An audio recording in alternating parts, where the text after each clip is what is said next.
For those that watch, Bedford and Fulton for the Couture. development of severe weather, including large hail and damaging winds in and close to the watch area.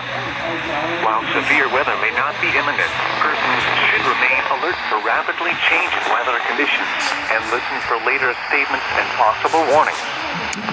Stay tuned to NOAA Weather Radio, commercial radio and television outlets, or internet sources for the latest severe weather information.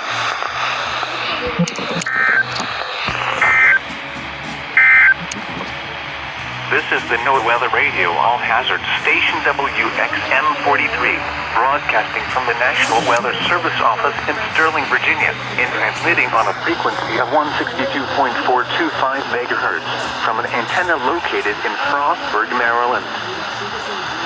The National Weather Service has issued severe thunderstorm watch number 225, effective until 2 p.m. This watch includes the following counties in Pennsylvania: Bedford and Fulton. Remember, Hey, good news. Zone Guard works.